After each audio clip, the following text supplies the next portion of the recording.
नमस्कार दोस्तों। मैं हिम्मत सेठ एक बार फिर आपके सामने उपस्थित हूँ। हम महावीर समता संदेश यूट्यूब चैनल से बोल रहे हैं और आपका बहुत बहुत स्वागत है इस यूट्यूब चैनल पर। दोस्तों, आज हम बात करेंगे भारतीय जनता पार्टी की और उसमें जो उसकी जो मुश्किलें बढ़ रही है उसकी, खास तौर से जो अभी चुनाव हुए हैं उनके बाद, और ये जो जेएनजी आंदोलन हुआ था जंतर मंतर पर, उसके बाद जो इनकी मुश्किलें हैं उसके ऊपर खास तौर से बात करें। बात शुरू करने के पहले ये अपील करना चाहता हूं कि अगर आपने अभी तक भी हमारे यूट्यूब चैनल महावीर चिंता संदेश को सब्सक्राइब न किया तो सब्सक्राइब कर लें, बेल आइकन दबाना न भूलें। और अगर वीडियो अच्छे लग रहे हैं तो लाइक करें, फॉरवर्ड करें और लोगों को भेजें। और अगर कमेंट बॉक्स में जाएं, कमेंट लिखें, सुझाव दें। आपके कमेंट और सुझाव हमें और बेहतर करने की ओर अग्रसर करेंगे। दोस्तों, भारतीय जनता पार्टी की जो मुश्किलें हैं वो बढ़ती हुई नजर आ रही है, और वो इससे पता लगता है कि पिछले 12-13 दिन से संसद चल रही है, लेकिन प्रधानमंत्री और गृह मंत्री संसद में नहीं जा रहे। अब बड़ा सवाल ये है कि आखिर अमित शाह, जो चाणक्य कहे जाते हैं, अपने आप को चाणक्य मानते हैं, वो संसद में क्यों नहीं जा रहे हैं? क्यों विपक्ष के सवालों का जवाब नहीं दे रहे हैं? विपक्ष पूछ रहा है, विपक्ष मांग कर रहा है, बल्कि पूछ नहीं रहा है कि अ, अमित शाह साहब पार्लियामेंट में आए और इन बातों के जवाब दें कि आखिर बच्चों पर पैलेट गन किस का ऑर्डर किसने चलाने का ऑर्डर किसने दिया, लाठीचार्ज का ऑर्डर किसने दिया, आंसू गैस छोड़ने का किसने दिया, और बिहार के जहानाबाद में AK-47 चली है, उसका ऑर्डर किसने दिया? बच्चों के ऊपर ये पैलेट गन और AK-47 का ऑर्डर खास तौर से किसने दिया? और जिस तरह की बर्बरता दिखाई गई है उस आंदोलन को कुचलने के लिए, वो उसका आदेश किसने दिया? क्योंकि बिना आदेश के ये सब कुछ संभव नहीं है। या तो उन्होंने ऑर्डर दिया है और फिर हुआ है, या ऑर्डर नहीं दिया है तो और फिर भी हुआ है, तो ये उनकी नेग्लिजेंस है। तो उसके लिए भी वो दोषी हैं, और अगर ऑर्डर दिया है तो भी दोषी हैं। तो इसलिए वो संसद में ही नहीं आ रहे हैं, और संसद की कार्रवाई बराबर ठप चल रही है। हालांकि ये बात जरूर है कि कुछ बिल 2-3-4 बिल इन्होंने रखे हैं और वो बिना बहस के पास करवाए हैं। बहस भी नहीं हुई है। मतलब ऐसे कानून बनाने का भी क्या फायदा है कि जिनके ऊपर बहस ही नहीं हो, लोगों को मालूम ही नहीं पड़े कि क्या कानून बन रहा है, और आप कानून बना के लोगों को परेशान करने के लिए वो कानून बना देते हैं। कानून किसके लिए बनाए जा रहे हैं? बड़ा सवाल ये भी है कि आखिर ये कानून किसके लिए बनाए जा रहे हैं? जनता के लिए? जनता के ऊपर ही लागू होंगे ये कानून, और जनता को मालूम ही नहीं है कि आप क्या कानून बना रहे हैं। उन पहले जब कानून बनते थे, कोई काफी समय पहले वो जनता की चर्चा में आ जाते थे, काफी बहस होती थी उसके ऊपर, फिर उनका बिल आता था, बिल का संसद में वाचन होता था, फिर दूसरी बार और वाचन होता था, फिर बहस होती थी, और फिर उसको बिल को पास करते थे या फेल करते थे। मतलब पास होता था, नहीं होता था, वो एक अलग बात है, लेकिन ये सारी प्रक्रिया होती थी। और अब क्या है कि बिल रखा और आधा घंटे बाद उसको वो जो है पास करो का वो हो जाता है। मतलब आप कोई बहस कराना ही नहीं चाहते, वो उस कानून के पक्ष विपक्ष में बोलने के का ही अधिकार नहीं देना चाहते। तो फिर ऐसी संसद का और ऐसे कानून का क्या फायदा है? और अब तो अभी तो ये बहुत ही अ, आश्चर्यजनक बात है कि 15-12 दिन 13 दिन हो गए, लेकिन दोनों जने, मतलब होम मिनिस्टर और प्राइम मिनिस्टर, दोनों इस सदन में ही नहीं पहुंच रहे हैं। दोस्तों, अब सवाल ये इतना नहीं रहा है। सवाल अब बहुत सारे मंत्री इस घेरे में फंसते जा रहे हैं कि उनका भी इस्तीफा मांगा जा रहा है या देना पड़ सकता है। जैसे राजनाथ सिंह सुरक्षा मंत्री हैं, बड़ी नंबर 2 माने जाते हैं। वैसे तो वो नंबर 3-4 पे हैं, लेकिन नंबर 2 माने जाते हैं। अब उनके साथ क्या हो गया है कि उन्होंने ऑपरेशन सिंदूर के समय जो 1.5 दिन युद्ध चला, उसमें उन्होंने कहा कि ये पूछना चाहिए कि हमारे कितने लोग हताहत हुए, तो उसका आंसर आंसर है एक भी नहीं, 0। लेकिन अब बाद में जो खबरें आ रही है वो कह रहे हैं कि 5 लोग हमारे मरे हैं। तो संसद में आपने झूठ क्यों बोला? संसद में आपने गलत बयानी क्यों की? गलत, और इसी के लिए संसद को, आपने देश को गुमराह किया है, और इसलिए आपको इस्तीफा दे देना चाहिए। एक बात तो यह है, शाह साहब का तो कह ही रहे हैं कि आप इस्तीफा दो, क्योंकि आपने अ, आपको पता ही नहीं है कि पैलेट गन चल रही है या AK-47 चल रही है, या आपने ऑर्डर दिया है या नहीं दिया है। और ये बयान है कि ऐसे ऑर्डर जो है अमित मतलब गृह मंत्री नहीं देते, ये तो पुलिस का काम। जबकि 3 दिन तक लगातार बैठक हुई थी इन अफसरों के साथ, और फिर ये निर्णय हुआ। और तो अमित शाह उसमें उपस्थित थे, तो ये नहीं कह सकते वो कि हमें पता ही नहीं था या हमने ऑर्डर नहीं दिया। तो एक तो ये कारण है। दूसरा कारण उनका ये है कि राजनाथ सिंह फंस रहे हैं बुरी तरह। तीसरा कारण और ये भी है कि एथनॉल के ऊपर गडकरी साहब बहुत मुसीबत में फंस गए। गडकरी साहब को वैसे तो कहा जाता है बहुत स्मार्ट मंत्री है, बहुत तेजी से काम कर रहे हैं, बहुत सारा जो है उन्होंने नेशनल हाईवे बना दिए। लेकिन अब जो खबरें आ रही है, नेशनल हाईवे बनाए हैं, इसमें कोई दो राय नहीं, लेकिन उद्घाटन के बाद ही पहली बारिश में वहां इतने बड़े बड़े खड्डे हो गए कि ट्रक घुस गया अंदर। तो ऐसे पुल गिर गए, बनते बनते पुल गिर गए। हाईवे, दिल्ली बम्बई हाईवे में खड्डा हो गया। वो जो पुल बना है जिससे समुद्र से बम्बई का जो है रास्ता कम हो जाएगा, उसमें खड्डे पड़ गए, और बड़े बड़े खड्डे पड़ गए। ऐसे नहीं है कि छोटे मोटे खड्डे, या और कई जगह डंबर करते हैं और कंक्रीट निकल गई। तो इस तरह से पूरा अ, उनके ऊपर काफी, मतलब इतने साल तो कुछ पता नहीं लगा, लेकिन अब जो, जब ये कंप्लीट हो रहे हैं काम, और उसकी जो रिपोर्ट्स आ रही है, उससे लगता है कि वो बहुत फंसे हुए हैं। करप्शन बहुत हुआ है। जो ठेकेदारों को उन्होंने दिए हैं काम, वो उन्होंने बहुत ज्यादा पैसा जो है उसमें नहीं लगाया है, बचा लिया है, या दूसरों को बांटने में लगा दिया है। इसकी वजह से वो पुल गिर रहे हैं या सड़कें गिर रही है। इसलिए गडकरी साहब का भी। और एथेनॉल, एथेनॉल का जो मामला है उसमें अब कहा जा रहा है कि एथेनॉल, उनके बच्चों की फैक्ट्री है एथेनॉल बनाने की, और इसलिए उसमें E20, मतलब 20% एथेनॉल मिला सकते हैं पेट्रोल में, ये ऑर्डर पास कर दिया। और इसके बाद वहां पर बहुत ही ज्यादा बहुत सारी गाड़ियां खराब हो गई कहते हैं। तो सोशल मीडिया पे जो आ रहा है वही मालूम है, बाकी उसकी कोई असली रिपोर्ट क्या है ये नहीं पता। लेकिन अब गडकरी साहब ने भी कह दिया कि इथेनॉल से मेरा कोई लेना देना नहीं है, ये पेट्रोलियम मिनिस्ट्री मेरे पास नहीं है, पेट्रोलियम मिनिस्ट्री जाने। और पेट्रोलियम मिनिस्ट्री ये नहीं कह रही है कि इथेनॉल से नुकसान हो रहा है, वो ये कह रही है कि इतना पैसा बच गया पेट्रोल, नहीं तो इस भाव हो जाता 125 रुपए। अरे भाई, 165, 170, 175 रुपए किलो लीटर मिल रहा है सही अच्छा पेट्रोल जो है, वो शुद्ध पेट्रोल जो है। तो हरदीप पुरी तो पहले ही फंसे हुए हैं एप्स्टीन फाइल में। उनके कई 2 3 4 जगह नाम आए हैं, उन्होंने खुद ने कबूल किया है कि हमें उनके घर गया था या बातचीत की थी, जो भी।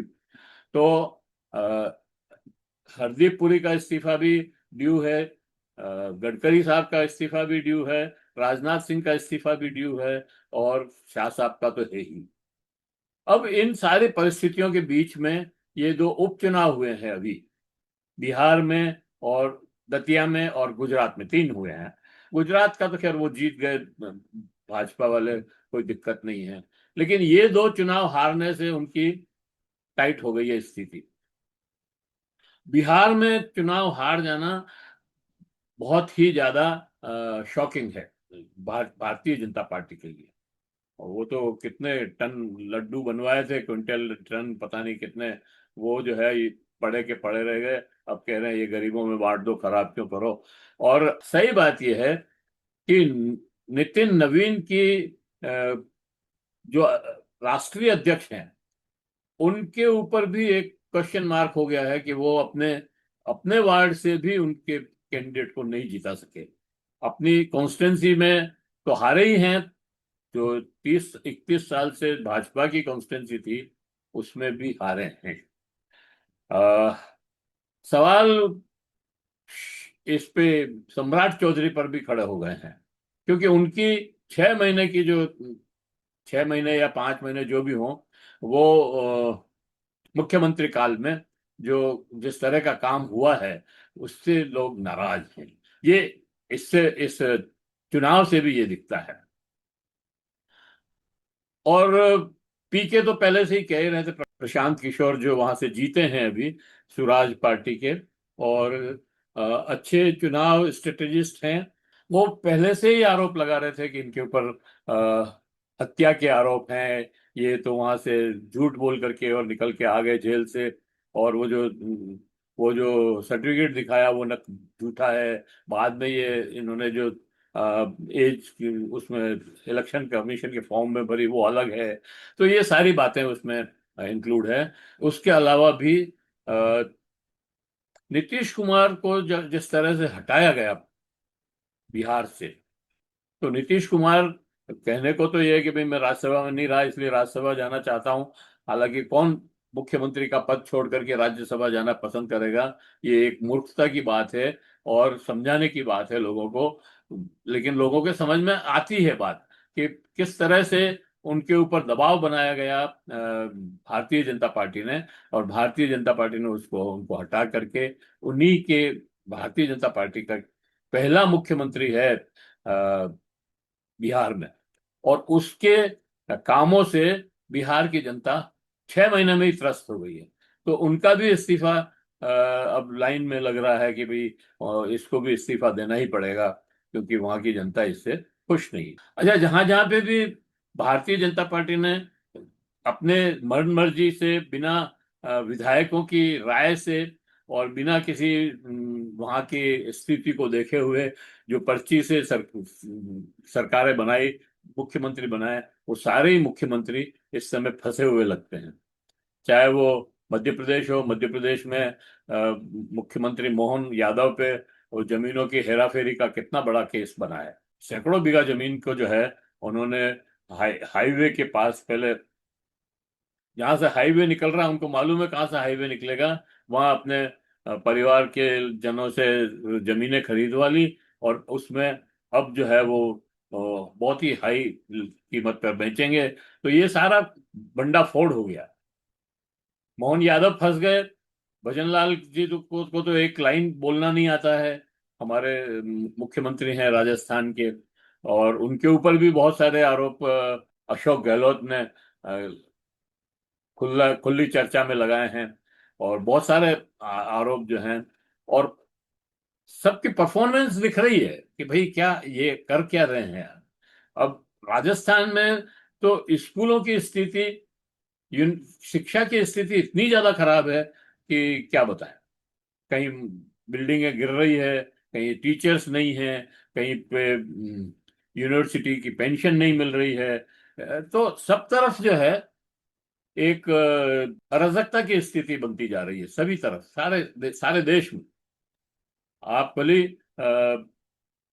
आप अभी भी मतलब पहलगांव के आतंकियों को आप गिरफ्तार नहीं कर पाए हैं, चाहे आपने ऑपरेशन सिंदूर कर लिया या और कुछ कर लिया, लेकिन और अभी भी ऑपरेशन सिंदूर करने के बाद भी आतंकवादी गतिविधियां नहीं रुकी है। अभी कश्मीर में 2 जनों को जात पूछ के या पता नहीं धर्म पूछ के मारा है। तो ये सारी स्थितियां, और फिर विपक्ष जो है मुस्तैदी से एक हो रहा है। सरकार इधर तेजी से पार्टियां तोड़ने का काम कर रही थी, जो वो भी अब शायद लटक गया है। अब ये आपकी चुनाव प्रणाली पे आपका ही मतलब विश्वास नहीं है, इसलिए आप पार्टियां तोड़ करके और अपने इधर मिलाने के, आप हार गए हो तो स्वीकार करो हम हार गए हैं, क्यों मिलाना चाहते हो आप उनको? तो इस तरह की बातें बहुत सारी हो गई है। और अब इस मुश्किल में फंस गए हैं कि, अच्छा एक और बात इसमें जो महत्वपूर्ण है वो मैं बात करना चाहता हूं कि राम मंदिर जो बना वो शुरू शुरू से ही विवादित बयान बयान रहा है। पहले वो जगह जो भली से सुप्रीम कोर्ट ने उनके पक्ष में, मतलब भाजपा के या विश्व हिंदू परिषद के या हिंदू महंतों के पक्ष में दे दी थी वो जमीन, लेकिन बाद में ये खुला कि भाई वो तो न्याय जो हुआ है वो अन्याय है, न्याय नहीं है वो, क्योंकि वो कानून के आधार पर नहीं दिया गया था। और जो फैसला आया, जो कोर्ट को तय करना था कि भाई ये जो जमीन किसकी है, जमीन का मालिकाना हक किसका है, उसके बजाय उसको तय करने के बजाय आपने राम मंदिर तय कर दिया। और वहां पर जमीन जो है राम मंदिर को अलॉट कर दी, और जमीन और बाबरी मस्जिद वालों को 5 किलोमीटर दूर मस्जिद बनाने के लिए जमीन दे दी, लेकिन दी नहीं है अभी तक। अभी तक वहां कोई मस्जिद वस्जिद बनने का नाम नहीं है। और इस तरह से पहला विवाद तो यही हो गया। फिर मंदिर जो बना, उसका अधूरे मंदिर का आपने उद्घाटन करवा दिया, मतलब प्राण प्रतिष्ठा करवा दी। और उस प्राण प्रतिष्ठा में आप मतलब नरेंद्र मोदी अकेले वहां पर रहे, बाकी सारे लोग, कोई भी वहां पर नहीं था। किसी को, मतलब महंतों को, शंकराचार्य तक को वहां पर नहीं बुलाया, और उसमें पार्टिसिपेट, मतलब उस अ, मंत्रोच्चार में या उनकी धार्मिक गतिविधियों में पार्टिसिपेट करने के लिए नहीं बुलाया। तो इस तरह से, और अब जो है वो राम मंदिर चंदा चोरी के चक्कर में फंस गया है। और विश्व हिंदू परिषद के महामंत्री चंपक राय वहां के ट्रस्ट के भी महामंत्री थे, और उनके ऊपर सबसे बड़ा आरोप है कि उन्होंने उनके उनके नॉलेज में होते हुए भी ये चंदा चोरी को रोकने का काम नहीं किया। अब इससे वो एसआईटी वैसाईटी भी बनाई, और उसमें बहुत सारी चीजें गड़बड़ निकली भी है, लेकिन वो एसआईटी भी सरकार ने ही बनाई है, और सरकार ही इन सारे लोगों को बचा लिया। और 4-5 जो छोटे कर्मचारी थे वहां पर, उन लोगों पर एफआईआर करके उनको फंसा दिया। तो ये भी एक बड़ा विवाद बनता जा रहा है, और इसका भी पार्लियामेंट में और यूपी की असेंबली में कोई जवाब नहीं बन रहा है। तो इस तरह से लगता है कि भारतीय जनता पार्टी पूरी तरह से मुसीबत में फंस गई है। बहुत सारे लोग अभी, जो जंतर मंतर पर आंदोलन हुआ, उस पे जो बच्चों की और छोटी छोटी बच्चियों की पिटाई की पुलिस वालों ने, उसके ऊपर अब भारतीय जनता पार्टी के लोग भी, यशवंत सिन्हा और मुरली मनोहर जोशी जैसे, जो जिनको उस वानप्रस्थ आश्रम में या जिनको सलाहकार मंडल में भेज दिया था, वो भी खड़े हो गए और उन्होंने भी कहा कि ये गलत है। हाई कोर्ट, सुप्रीम कोर्ट भी कह रहा है कि ये गलत है। पहले तो सुप्रीम कोर्ट ने कुछ आनाकानी की थी, लेकिन अब वो भी कह रहा है कि ये गलत है। तो कुल मिलाकर के कहने का मतलब ये है कि भारतीय जनता पार्टी की अब बहुत ही मुश्किल घड़ी में है। अब देखना यही है कि वो कितने दिन तक संसद से मुंह छिपाते हैं। मजे की बात यह है कि वो संसद परिसर में तो जा रहे हैं, और दूसरी जगह भी जा रहे हैं जहाँ पे भी प्रोग्राम होते हैं या फसावट होती है, लेकिन अ, सदन में नहीं जा रहा। अब इसमें दाभोल साहब का भी बड़ा रोल है। और उन्होंने ये एक बहुत इंटरेस्टिंग बात और है ये, कि जो हमारे सुरक्षा सलाहकार हैं, उन्होंने कहा कि भारत को आंतरिक खतरा है। अभी आंतरिक खतरा क्या है ये नहीं बताया उन्होंने, लेकिन कहा आंतरिक खतरा मतलब क्या, भारत में अब सरकार उस तरफ बढ़ रही है जिस तरफ इंदिरा गांधी बढ़ी थी, कि आंतरिक खतरा है और आपातकाल लगा दिया था। और उसी तरह का कुछ काम नरेंद्र मोदी भी करने वाले हैं क्या? हालांकि अभी भी कोई आपातकाल से कम स्थिति नहीं है, और सभी लोग जानते हैं इस बात को कि भारत में अघोषित आपातकाल है। लेकिन फिर भी अब ये सरकार कह रही है कि आंतरिक खतरा है देश को। तो ये बहुत सारी बातें हैं जिसके ऊपर हमने चर्चा की। आपको ये वीडियो कैसा लगा? और अगर अच्छा लगा हो तो लाइक करें, फॉरवर्ड करें, और लोगों को भी भेजें। और अगर आपने अभी तक भी हमारे यूट्यूब चैनल महावीर समता संदेश को सब्सक्राइब न किया तो सब्सक्राइब कर लें, बेल आइकन दबाना न भूलें। जय हिंद, जय भारत।